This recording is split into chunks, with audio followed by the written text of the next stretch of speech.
As they're circling down at the start of this Jean-Luc Lagardere, Fanny got a close look at them in the paddock. And what was your impressions, Fanny? Puerto Rico was absolutely massive and impressive. Nighttime also was very striking looking. And of the two Aga Khan horses, I love Raif the best, but I have to say Vardif is also a very strong model. Now, sometimes these 2-year-olds, when they're massive, you know, they also need to know how to use that power and those muscles. So it can be a double-edged sword.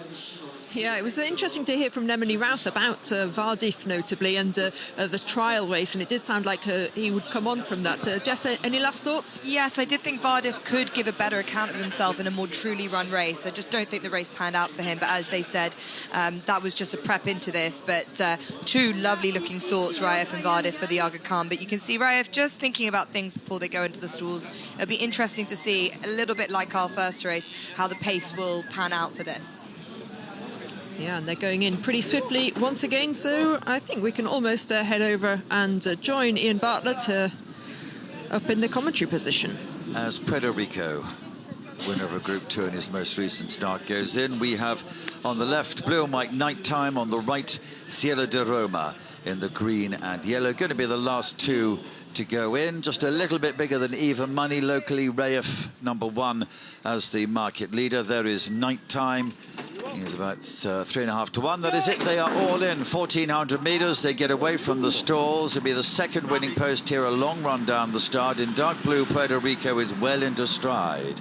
On the left, Campus Seat, Nighttime. Blue and white, one off the running rail.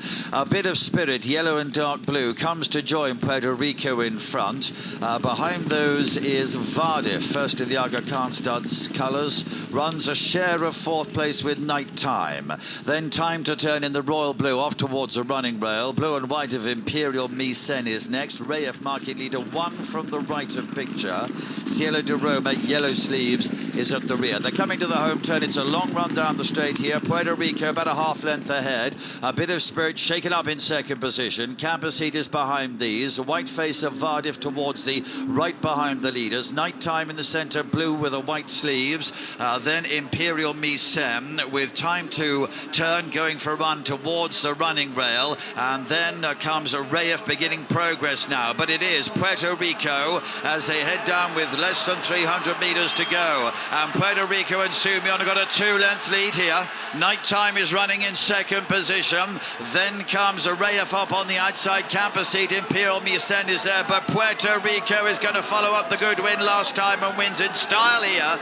2.5 lengths ahead. Nighttime was behind him in second position, but so far it is Aiden O'Brien and Christophe Sumion. The two-year-old Group 1s have gone to them. 5 Puerto Rico in good style. Nighttime in second position. Raif has moved through to be a length and a half further back in third. Campus Seat and Imperial Misen, the judge will be called on to split those. Very tight for 4th place, but there was no doubt he got out well, and like a Doncaster, he stayed in front the whole way. Puerto Rico the winner. Yeah, Aiden O'Brien, that man again, 2 from 2 with the juveniles today. And Christophe Sumion there winning from the front to 5.8-1. A photo for 4th place between numbers 3 and 9 in this Jean-Luc Lagardere. Darren just looking admiratively at this performance.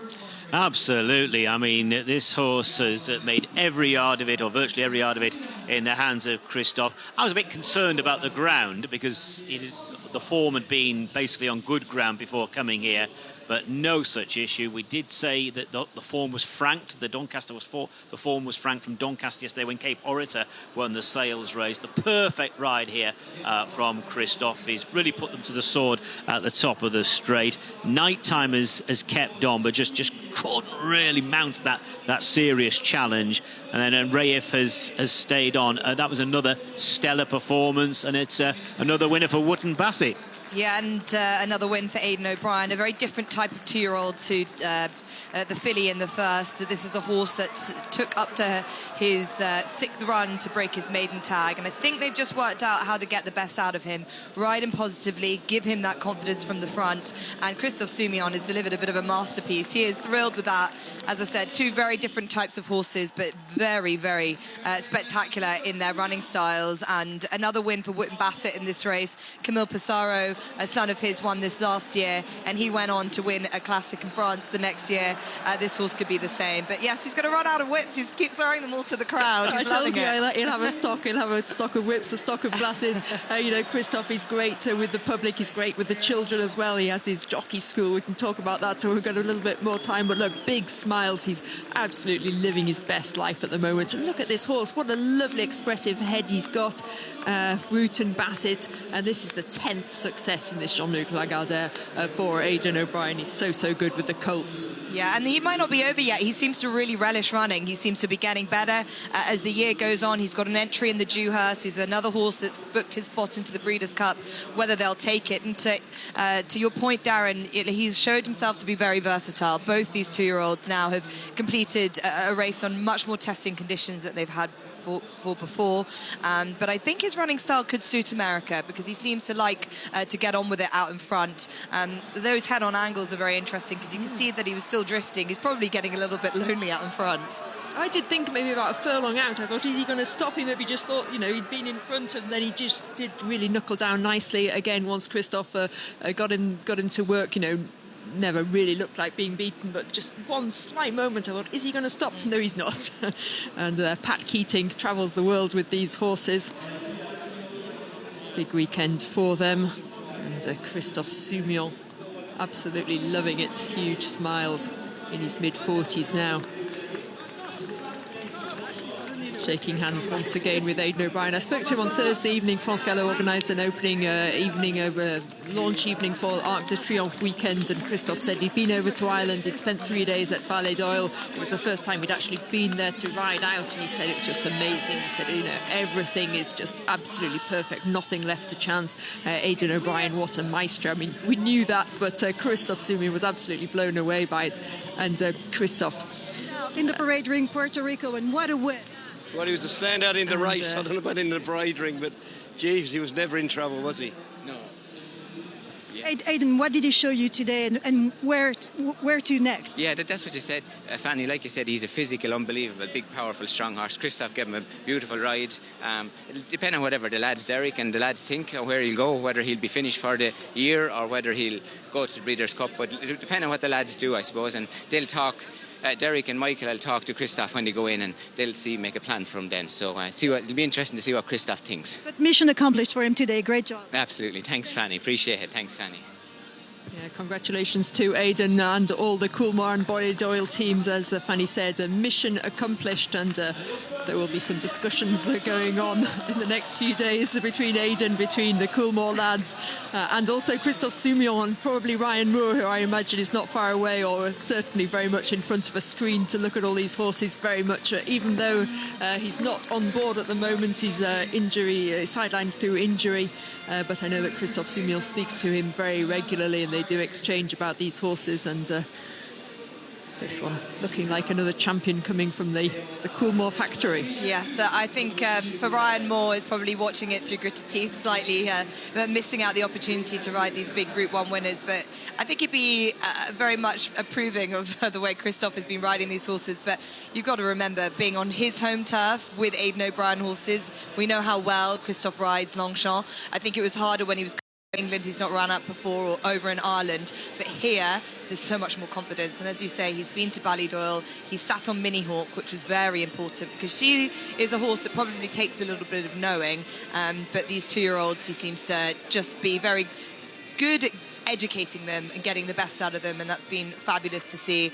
Henri Matisse, who was 4th in this race last year, went on to the Breeders' Cup, but I think they wanted to get that Group 1 into his name. I think now this horse has got a Group 1 into his name, maybe they don't need to prove anymore as a 2-year-old, but he just looks like he's enjoying his racing, and as we say, he looks like a horse that might just benefit from even more opportunities, whether that might be again out in Del Mar. Yeah, Wouldn't surprise you, would it, if he rocked up, because he's what's he got, a month? Just under a month until the first day, which is on the 31st of October, which is the juvenile day. And look, they love having their horses race all over the world. We know how well Christophe enjoys the Breeders' Cup too, when teaming up with the Ballydor team, but any team he does. And it will be interesting, but very much the type of horse, I think, Darren, which is possibly a contrast to the filly in the first. Yeah. Bounce out, make all, round the tight turns in America. Good ground, fast ground. Yeah, simple. Yeah, simple. Yeah, and certainly a tough cookie, because this is race 7 for his career, which is quite a lot for this standard of juvenile, and obviously absolutely relishing it, as is Aiden O'Brien, as is Michael Tabor. We can see there on the right, that's one of Christophe Soumillon's sons, and look at him, he's got his head up a little bit, but yeah, lovely, strong, really expressive horse.